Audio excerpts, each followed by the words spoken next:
Hey guys, so today I'm here with a video detailing some of my favorite tips and tricks for both buying and selling used video games.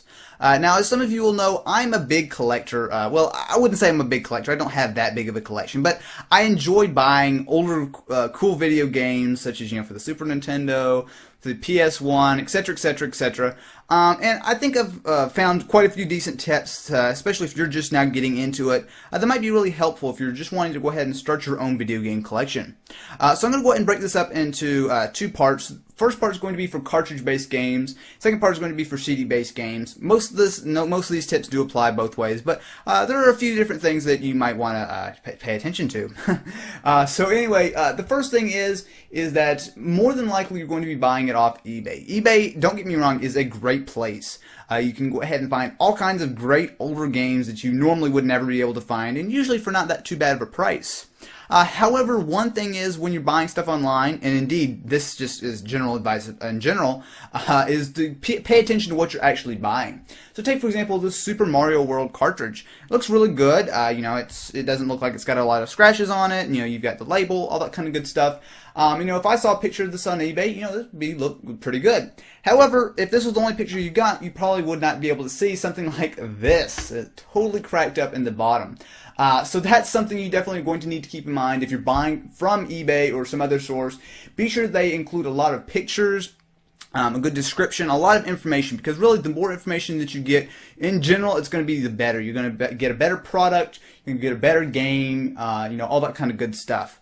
Now let's move on to cartridge-based games with boxes. Now, in general, when you buy something, the more complete it is, the better. So, if you can find a cartridge-based game with a box, that's absolutely going to increase the value, both if you're buying or selling. Now, there are different things that will kind of influence, how much money you'll be able to get or have to pay. So let's take, for example, this Space Invaders Super Nintendo cartridge. So as you can see here, the box, it's decent shape. Obviously, it's not terrible, but there's definitely some damage here. If you take a look over here, it's kind of a little dented up and everything. This is not a huge deal, and the box is definitely nice to have. But the less you have, it's going to go ahead and hurt the value. So in fact, if I open this up, you find that this has kind of been busted up some. You will find that the cartridge is A-OK all the way around, but the box is kind of in poor shape and there are no instruction manuals or any of the original paperwork. Again, the game is intact, the game is in good condition, and that should be 90% of what you're looking at. However, for that added bonus, if you can include anything else that had to do with the game, absolutely do so, as it will help the value. In fact, let me go ahead and just show you guys here. This would be an example of something that would be a little bit better. Now, this is a Battleship cartridge. It looks about the same, however, the box is in better shape. Do keep in mind a lot of these older boxes obviously could be 10, 15, 20 years old. I might have some dings and scratches on it, but overall if it's in good shape, no major dents or anything. And in fact, if you can get a sealed copy, that's going to be much better, but usually sealed copies of games are way more expensive. But as you can see here, this is even better as it includes, I'm going to just pull this out, it includes the original paperwork as well as the box in pretty decent condition. So we've got the original booklet, we have instructions. Again, not a necessity, but it really does help the value when there's more there. And in general, the more you can include, the more you can get or sell it for. It's just going to help out with the value.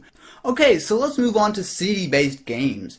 Now this is a little bit different, although do keep in mind that a lot of the previous things that I said still applies. However, there are some differences.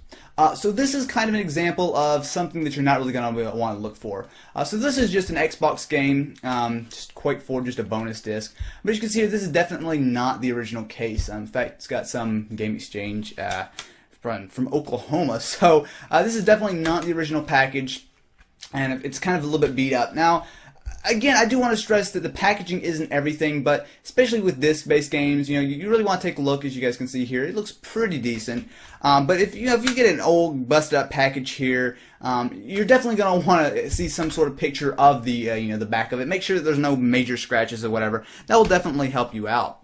Now, more than likely, you're going to find a little bit better of a package. So, you can see here, here's just an Xbox 360 game grid. Now, this is pretty much what you're going to want to look for. It should look as new as possible, especially if it's something, from a new console like the Xbox 360, PS3, something like that. So, you're going to want the cover art. It's better if it's not, just printed out and kind of looks a little bit bad. And if you open it up, of course, you're going to want to see the disc. And again, you're going to want to see it in good condition. But you're also going to want to get as much of the paperwork as possible. Same thing applies. It's really nice to have these instruction manuals, some of the kind of cool little tidbits here you can take a look at. So that's about it.